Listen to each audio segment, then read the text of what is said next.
2 दिन का केंद्रीय नेतृत्व और प्रदेश नेतृत्व ने मेरा प्रवास तय किया था कि सरसा लोकसभा क्षेत्र में मैं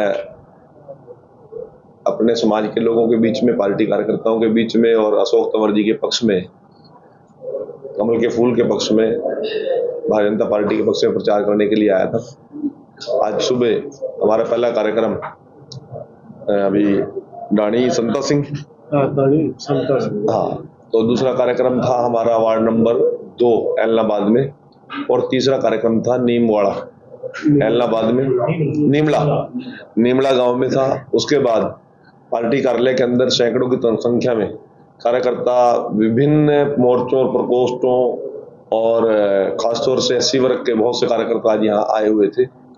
उन सब से हमने बातचीत की और अभी अनाज मंडी एलनाबाद में हूँ और शाम के कार्यक्रम रानिया में हूँ और शाम के कार्यक्रम सरसा में है। तो कार्यकर्ताओं से मिलने का ही कार्यक्रम है और अशोक तंवर जी के पक्ष में ज्यादा से ज्यादा लोग मतदान करें, मोदी जी के हाथ मजबूत करें और तीसरी बार केंद्र में सरकार बने।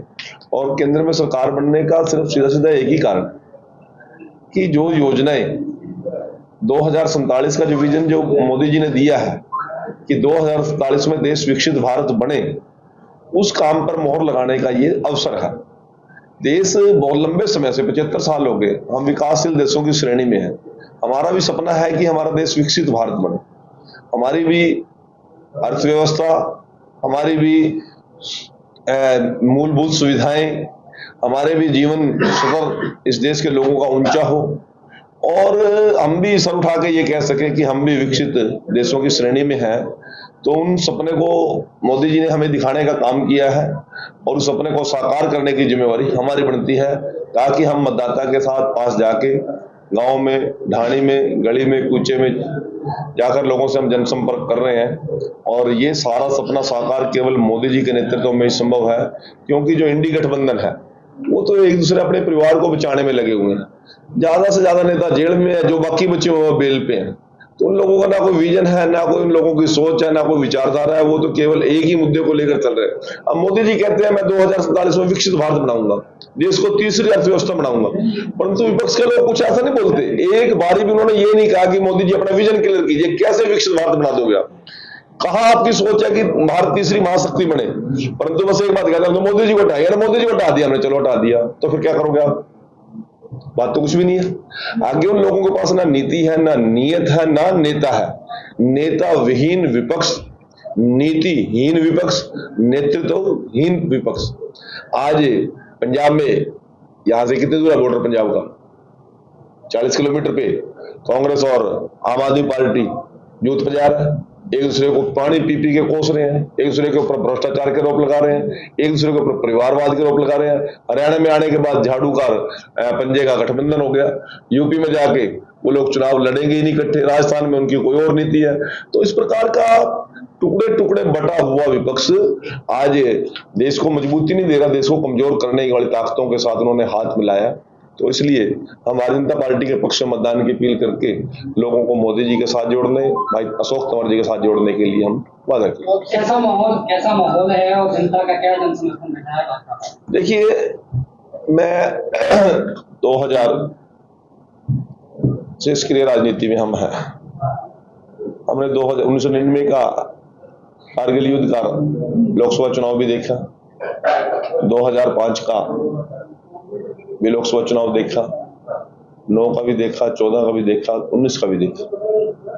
आज पूरी तरह एक तरफा चुनाव मोदी जी के पक्ष में है और पूरे देश के मतदाता ने यह मन बना लिया है कि हमारी यदि जरूरतों को कोई पूरा कर सकता है, देश का कोई गौरव बढ़ा सकता है, आतंकवाद पर कोई लगाम लगा सकता है, देश की सीमाओं को कोई सुरक्षित कर सकता है, कोई वंदे भारत ट्रेन चला सकता है, बड़े बड़े हाईवेज, ग्रीन हाईवेज बनाने की कोई कष्ट रखता है, तो मोदी जी रखते हैं। पूरी दुनिया के अंदर जाकर योग को, जो भारत की प्राचीन पद्धति थी, पूरी दुनिया के देशों में उन्होंने मनवाने का काम कर दिया और 21 जून को पूरा दुनिया योग को मनाने का काम करते हैं। तिरंगा हाथ में लेकर यूक्रेन और रशिया का युद्ध हो रहा है, उन्होंने 4 घंटे के लिए युद्ध विराम कर दिया। क्या कह दिया कि 20,000 छात्र जिसके हाथ में तिरंगा होगा वो यहाँ सुरक्षित निकल जाए, ना रसिया अटैक करेगी और ना यूक्रेन अटैक करेगी। और मजा तो तब आया जब पाकिस्तान के छात्रों ने कहा कि काश हमारा प्रधानमंत्री मोदी जैसा होता, हमें आज तिरंगे की बजाय अपना चांद फूल वाला झंडा उठाने की हमारी ताकत मिलती। जो पाकिस्तान आतंकवाद के बल पर हमारा कश्मीर मांगने की बात करता था, आज वो हाथ जोड़ के कहता है कि हम कश्मीर की तरफ तो देखेंगे ही नहीं, हमें तो मुजफ्फराबाद और बलूचिस्तान छोड़ दो, हम आपके आगे हाथ जोड़ते हैं। ये स्थिति पैदा है। तो ये कह रही है कि इस भाजपा है जो सिर्फ सिर्फ राम के नाम पे वोट मांग रही है, कोई विकास के नाम पे तो वोट ही नहीं मांग रही है। अच्छा, राम का नाम में क्या बुराई है? आप राम को नहीं मानते, मैं बता रहा हूं। अच्छा, सबके हैं तो फिर 500 साल टेंट में क्यों रहे? 70 साल उन्होंने राज किया तो वहां पर राम भक्तों पे गोलियां क्यों चलवाई?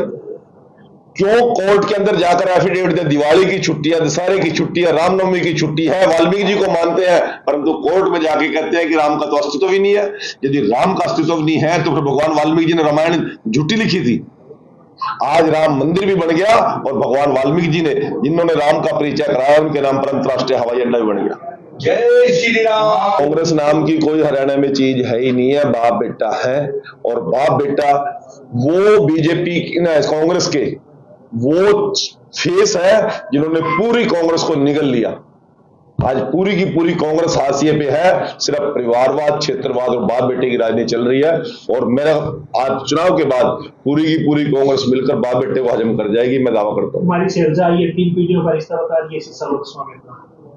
अब मैं क्या बताऊं, हमारी बहन है, मेरे से बड़ी है वो। हमारी शैलजा जी किस प्रकार का रिश्ता बता रही है? जब बेटियों की भ्रूण हत्या हो रही थी हरियाणा देश के अंदर, और मैं जब मंत्री बना तो 22-21 में से 12 जिले बेटियों की रेशो 823,000 लड़कों के पीछे रह गई थी। हर दुकान के बाहर लिखा होता है यहाँ पर भ्रूण जांच की जाती है। तब ये केंद्र में मंत्री थी, सोनिया जी के नेतृत्व में सरकार चला रहे थे। बेटी बचाओ बेटी पढ़ाओ, तब तो शैलजा जी को याद नहीं आया। 3 पीढ़ियों का रिश्ता। यहाँ पर गैस के लिए मेरी बेटियों को लंबी लंबी लाइनों में लगना पड़ता था, गैस की ब्लैक मार्केटिंग होती थी, सबसे ज्यादा अत्याचार महिलाओं पर होता था, तब तो शैलजा जी के पास कोई योजना नहीं थी। बेटियों को शौचालय में जाने के लिए अंधेरा होने का इंतजार करना पड़ता था, तब तो इसने कभी बेटियों ने की चिंता नहीं करी। केंद्र में 10 साल मंत्री रही, सोनिया जी के साथ बैठ के बातें करती थी, राहुल जी को नेता मानती थी, मनमोहन सिंह जी के बड़े नजदीक बताती थी। बेटियों के लिए और सरसा के लिए किया क्या शैलजा जी ने? शैलजा जी का तो आज वो स्थिति है, इधर से कोई धमकाएगा तो अम्बाड़ा चल जाएगी, अम्बाड़ा धमका देंगे तो सरसा आ जाएगी, और यदि दोनों जगह से दुत्कार दी फिर घर बैठ के रोने लग जाएगी, फिर राज्यसभा का रिश्ता देखेगी। इनका कोई ना नीति है, ना नियत है, ना और है। 3 पीढ़ियों का रिश्ता है। भाई बात सुन लो, 4 बार इनके पिताजी यहाँ से सांसद भी रहे, केंद्रीय मंत्री भी रहे, 2 बार ये भी सांसद रहे, 10 साल अम्बाड़ा में रहे, जब क्यों नहीं सरसर नजर आया? केवल चुनाव में पीढ़ियों का रिश्ता है। और किन लोगों के साथ पीढ़ियों का रिश्ता? वो पीढ़ी ने जा भी ली। अब ये नए भारत की पीढ़ी है, ये किसी रिश्ता नकली रिश्ता नहीं बनाते। इनका आत्मिक रिश्ता नरेंद्र मोदी जी के साथ है, भारतीय जनता पार्टी के साथ। 400 पार का नारा देने वाली बीजेपी 188 पर सम्मिलित कर रहे हैं। वो तो बहुत बड़ा ज्योतिषी है, वो तो आलू से सोना भी बना देगा, टाटा का बाय बाय खत्म ये भी कह देगा। उसके कहने से कौन सुनता है? कोई कांग्रेस वाला सीरियस लेते हैं राहुल गांधी को? कोई सीरियस नहीं लेता। पिछले दिनों करनाल की धरा पर बसपा सुप्रीमो मायावती का कहना है कि अगर ईवीएम के अंदर गड़बड़ी नहीं हुई तो मोदी नहीं किया। बूथ कमेटियां हम बनाएंगे 5 के 5 साल, पन्ना प्रमुख हम बनाएंगे, शक्ति केंद्र पे त्रिदेव हम बनाएंगे, बूथ पे त्रिदेव हम बनाएंगे, लोगों के बीच में हम जाएंगे, 24 घंटे बिजली हम देंगे, गैस के सिलेंडर हम देंगे, बेटियों को शौचालय हम देंगे, बेटी बचाओ बेटी पढ़ाओ अभियान हम चलाएंगे, किसान के खाते में डायरेक्ट पेमेंट हम डाल लेंगे, किसान को मुआवजा हम देंगे, 24 घंटे बिजली हम देंगे, ईवीएम हैक उनकी हो जाएगी। अरे कुछ किया हो तो ईवीएम हैक ना हो, कुछ किया ही नहीं। ईवीएम हैक नहीं कर रहे हमने तो लोगों के पसीने माथे से पूछने का काम किया है, हमने तो लोगों के जख्म पर मरहम लगाने का काम किया है, हमने तो आयुष्मान कार्ड के माध्यम से करोड़ों लोगों के घुटने बदलवाने का काम किया, उनका फ्री मेडिकल इलाज कराने का काम किया। ईवीएम हैक तो जनता करते, हम नहीं करते। विरोध लेता हूँ, काबिल लड़का है, काबिल सांसद रहा यहाँ का, देश की राजनीति को समझता है, प्रदेश की राजनीति को समझता है, इस इलाके की राजनीति को समझता है, हाईली क्वालिफाइड कैंडिडेट हमारा, कोई विरोध नहीं। इससे पहले आपका भी नाम चर्चा में चला, स्मिता दुबे को टिकट मिली, उस समय भी चला, आपका अभी भी चला, आपको टिकट नहीं मिली, तो क्या लगता है 6 साल लोकसभा आगे चुनाव होने बंद हो गए क्या? ऐसा कुछ नहीं होता, सभी लोग सब तरह की बातें चलती हैं, परंतु आज हमारे कैंडिडेट अशोक तंवर जी हैं। अशोक तंवर जी के लिए पूरी भारतीय जनता पार्टी की टीम डट के खड़ी है और 4 जून को जब रिजल्ट आएगा फिर लड्डू खाने में उस आऊंगा। क्षेत्र में किस एक्टिव में सिंचौड़ा भी ले गए इलाहाबाद छोड़ के? पहले विश्व गुद्दी पे कौन नवीन जिंदल रही थी, जवान जब कराका पे जता, उससे कम वोट मिलेंगे, ज्यादा नहीं मिलेंगे। जिस दिन इलाहाबाद आएगा पूछ ले भाई पीछे किसने रगड़ा, नवीन जिंदल नवीन जिंदल रगड़ेगा। आज अनाज मंडी में बैठे हैं, अनाज आढ़तियों को बीजेपी सरकार जो बिचौलिया या दलाल बताकर खत्म करने पर की बात करती है। नहीं, आप अपने शब्द बीजेपी का नहीं क्यों कर रहे? हमने तो कभी बिचौलिया नहीं किया, ना दलाल किया। नो, हमने नो कभी भी नहीं कहा, कभी भी नहीं कहा। आपके पास एक भी शब्द हो मैं चोर हूं आपका? ना, आप अपने शब्द हमारे मुंह में मत डाल लो। कोई पूर्व मुख्यमंत्री ने कहा। भाई मेरी बात सुन लो, हमारा तो बेसिक वोट है, हर वर्ग की वोट है, किसान के साथ भी है, मजदूर के साथ भी है, व्यापारी के साथ भी है, महिला के साथ भी है, सैनिक के साथ भी, युवाओं के साथ भी है। परंतु जो लोग चश्मे लगाकर राजनीति करते हैं, क्षेत्रवाद की राजनीति करते हैं, सरसा की सरकार बन गई तो आदमपुर का, भिवानी का, रोहतक का सारा पानी बंद, बिजली बंद, नौकरी बंद। जिस दिन हिसार की बन गई उस दिन सरसा का बंद, जिस दिन भिवानी की बन गई हिसार का सरसा का बंद, और जिस दिन रोहतक की बन गई फिर तीनों का बंद। मनोहर लाल जी ने तो हरियाणवी एक का नारा दिया है। उस हरियाणा एक में किसान भी है, मजदूर भी है, व्यापारी भी है, कर्मचारी भी है और सैनिक भी है। बार-बार मुख्यमंत्री, पूर्व मुख्यमंत्री को शिक्षा लोकसभा जनसभा करनी पड़ती है, क्या लगता है? अच्छा, तो अपने रहने में हम जनसभा न करो, कोई और करेगा? लोकसभा की बात करें तो सरसा क्यों सारी जगह जा रहे हैं? 90 हल्के में गए। आप कल आप बंदा कह दो बेटी जी क्यों है? भीड़ उमड़ रही है, क्या जीत में तब्दील हो पाएगी? जीत में तब्दील हो पाएगी ये जनसभा सारी? कौन सी? जो मुख्यमंत्री की, पूर्व मुख्यमंत्री? मोदी जी ने देश के प्रधानमंत्री 400 पार का नारा वैसे थोड़ी दिया, कैलकुलेशन करके दिया है। आप क्यों बिना मांगे चक्कर पड़ रहे हो? कोई नहीं है टक्कर।